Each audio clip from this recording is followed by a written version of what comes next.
সুপ্রভাত বন্ধুরা, শ্রাবণী ফ্যামিলি ব্লগে সুস্বাগতম। তো তোমরা সব কেমন আছো বন্ধুরা? আমরা মোটামুটি ভালো আছি। তো তোমরা কেমন আছো আমাকে একটু কমেন্ট করে অবশ্যই জানাবে।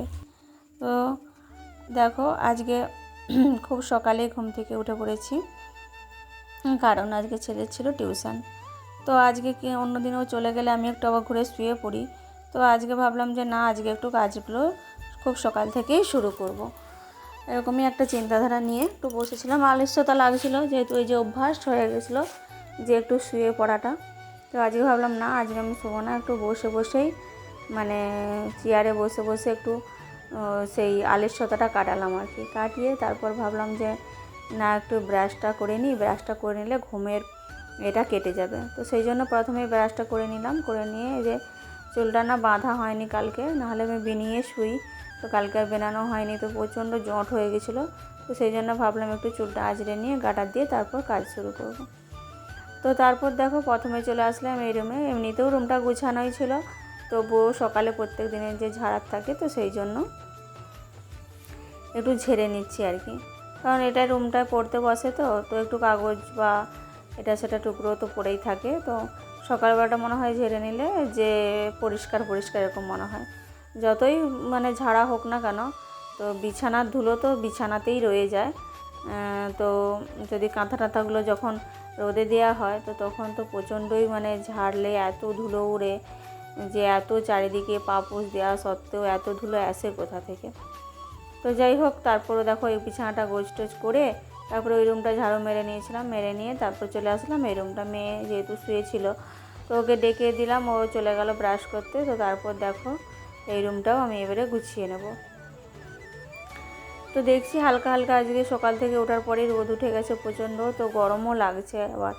বেশ না হলে 2-3 দিন পর পর বৃষ্টি হওয়ার পর ঠান্ডা ঠান্ডা লাগছিল, কিন্তু আজকে আবার দেখছি রোদটা ওঠার পর থেকেই যেন মানে গরম আভাস লাগছে। তো মনে হয় আজকে দুপুরকে ভালোই গরম হবে। তো দেখো, ভাবছিলাম বালিশগুলো আর এই যে চাদর টাদরগুলো মানে পাট করব, কিন্তু তারপরে ভাবলাম যে না, একটু রোদ দিয়ে আসি। কারণ চাদরগুলো না একটু কেমন একটা ঘাপসা ঘাপসা গন্ধ ছাড়ছে আর কি। তো সেই জন্য রোদে দিতে গেলাম ছাদে। তো ছাদে রোদে দিয়ে দেখো চলে এসেছি। এসে তারপর আমি আবার এখানে বই টইগুলো এদিক সেদিক হয়েছিল, সেইগুলোকে ভালো করে গোছ করে নিচ্ছি। আর আমাদের বাড়িতে না চিরুনি জিনিসটা প্রায় 10-12টা আছে, এদিক ওদিক মানে পড়ে থাকে। যখন পাওয়া মানে দরকার নেই, তখন মনে হয় এখানে একটা সেখানে একটা পড়ে আছে। তো আবার যখন দরকার হয় তখন আবার পাওয়া যায় না। ছোট বাচ্চা না থাকলেও মানে ওই বড় বাচ্চারাই এরকম এদিক সেদিক করে দেয়। তো তারপর দেখো স্নান টান একদম সেরে নিয়েছি। আজকে না ঘর মুছিনি, কারণ কালকে যেহেতু বৃহস্পতিবার, তো সেই জন্য ভাবলাম যে আজকে মানে মুছবো না, একদম বৃহস্পতিবারেই ঘরটা মুছবো আর কি। তো সেই জন্য আজকে আর মুছিনি, না মুছেই স্নান টান একদম সেরে নিয়েছি। আর সেরে নিয়ে একদম পুজো দিচ্ছি আর কি। তো ভাবলাম আজকে একটু তাগাদা পুজো দেবো, কারণ এরকম তাড়াতাড়ি একটু পুজো দিলে না মনটাও যেন শান্তি লাগে। আর যেহেতু আজ ছেলে মেয়ে দুজনেই স্কুলে চলে গেছে, তো দুটো জায়গাতেই পুরো পুজোর কাজটা আমি একাই করব। কারণ মেয়ে যদি বাড়িতে থাকে ও কিছুটা হেল্প করে, আর ছেলে থাকলে ও কিছুটা হেল্প করে। তো দুজনেই যেহেতু স্কুল গেছে, তো সেহেতু আমাকেই পুরোটা সবটা পুজোর ফুল তুলসী তোলা বাকি সমস্ত যে কাজ সমস্তটাই আমাকে করতে হবে। তো সেই জন্য ভাবলাম তো টাইম তো অনেকটাই তাহলে লাগবে, তো তাহলে আমি একটু একটু করে কাজটা করতে থাকি। আর ছাদে জানো তো জামা কাপড় কাচবো বলে নিয়ে ভিজিয়েছিলাম, কিন্তু তারপরে এতই রৌদ্র বেরিয়েছে যে আমি ভাবলাম যে না, এত রোদে যদি আমি কাচতে বসি তো আমার মাথা ঘুরবে। তো সেই জন্য না সব ভেজানো হয়েই পড়ে আছে। তো ভাবছি দেখি বিকেলের দিকে না হয় কেচে নেব। তো তারপর দেখো যে ঠাকুরঘর চলে এসেছি, মানে পুজো দিতে আর কি। বাসন টাসন ধোয়া হয়ে গেছে, তো ধুয়ে একদম তুলসী ফুল তুলে আর নিচে মন্দিরের পুজোর কাজও হয়ে গেছে। তো ভেবেছিলাম নিচের মন্দিরের ভিডিও অনেকদিন দেওয়া হয়নি, তো আজকে তুলবো। তো দেখো নিচে চলে গেছি, তারপর ফোনটা উপরেই রয়ে গেছে, নিয়ে যেতে ভুলে গেছি। তো সেই জন্য আর উপরে আসলাম না ফোনটা আনতে। তো এখানের পুজোটাই আমি ভাবলাম যে শেয়ার করি তোমাদের সাথে। তো তারপর দেখো প্রথমেই এই যে ফুল দিয়ে প্রসাদ দিয়ে ভগবানকে যেইভাবে আমি প্রতিদিনের পুজো করি, তো সেইভাবেই পুজোটা আর কি সেরে নিচ্ছি। তো আজকে হেনকালে হয়েছে কি, আজকে ধূপও বাড়ন্ত হয়ে গেছে। তো নিচে ধূপ ছিল, ওই যে বললাম আজকে কি মনে হয়েছে, নিচে মানে মোবাইল উপরে রয়ে গেছে, নিচে চলে গেছি, আবার নিচে ধূপ রয়ে গেছে উপরে চলে এসেছি। মানে উপরে ধূপটা পুড়িয়ে গেছে কিন্তু নিচে অনেকগুলোই ধূপ আছে, সেখান থেকে দুটো নিয়ে আসলে ঠিক হতো। তো ভাবলাম যে না ঠিক আছে, তো আজকে কর্পূর দিয়ে আরে জেলে মানে দিয়ে দিই আর কি ভগবানকে পুজোটা। তো তারপর কর্পূর আরে জেলে পুজো দিয়ে দিয়েছিলাম, দিয়ে তারপর দেখো রান্নাবান্নাও সারা হয়ে গেছে। তো আজকে তোমাদের সাথে রান্নাটা তখন শেয়ার করা হয়নি, একদম ভাতের পাতে শেয়ার করলাম।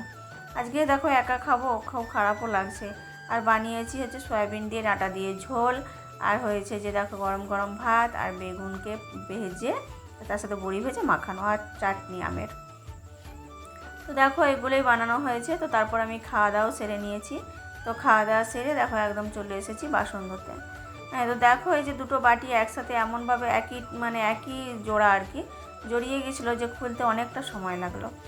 তো দেখো তারপর খোলা হয়ে গেছে। যাই হোক, তারপর বাসনগুলো একে একে যে ভিম জেল দিয়ে মেজে নিচ্ছি। হ্যাঁ, তো ভিম জেল দিয়ে বাসন না অল্প ভিম জেলেই তাড়াতাড়ি মাজা হয়ে অনেক বাসন মাজা যায় আর কি। আর মানে সাবানেও হয়, কিন্তু ভিম জেলে আমার মনে হয় যেন বেশি হয়।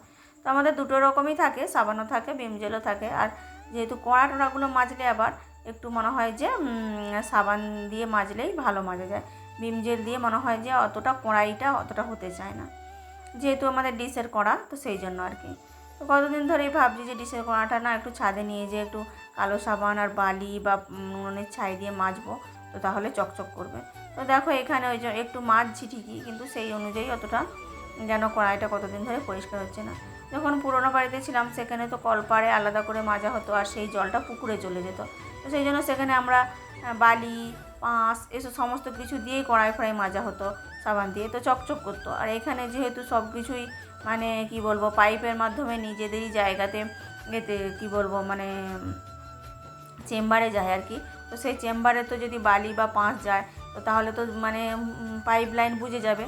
তো সেই জন্য আর কি এখানে এসব ইউজ করা হয় না, আর ওই জন্য কড়াটারও চকচক করে না। তো দেখো বন্ধুরা, তারপর আমি একটু বসেছিলাম, তারপরে মেয়েকে আনতে গিয়েছিলাম আজকে, কারণ স্কুলে ওকে চাল দিয়েছিল। তো সেই জন্য চালের ব্যাগটা আনতে পারবে না বলে সেই জন্য আমি গিয়েছিলাম একটু এগিয়ে, তো নিয়ে আসলাম। তারপর এসে আমি রেখে দিয়ে তারপরে আর কি উপরে চলে এসেছি, মেয়েকে খেতে দিলাম। যেহেতু আমের চাটনি হয়েছিল শুনে মেয়ে বললাম মা আমিও তাহলে দুটি ভাত খাবো। তো ভাতের চাল এমনিতেও আমার একটুটি করেও হলেও ভাত আমি হাঁড়িতে রাখি আর কি, পুরোপুরি মুছে খেয়ে নিই না। তো ছিল অনেকগুলোই ভাত, তো তারপর মেয়েকে দিলাম। তারপর ছেলেও চলে আসলো, তো ও আবার ওর সাথে এক গাল খেলো আর কি।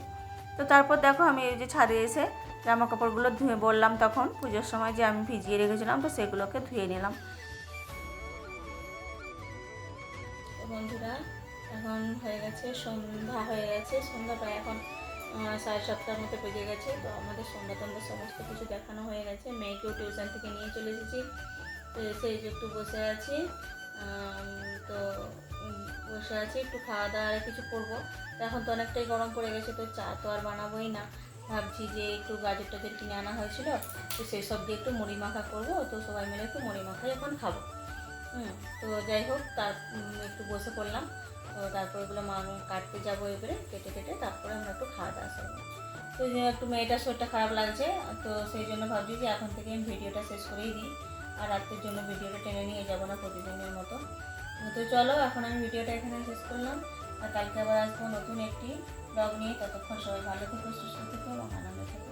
আর আমার ভিডিও যদি তোমাদের ভালো লেগে থাকে তো অবশ্যই আমার চ্যানেলটিকে লাইক শেয়ার কমেন্ট এবং সাবস্ক্রাইব করো, আর একটু আমার পাশে থাকো। Good night, tata.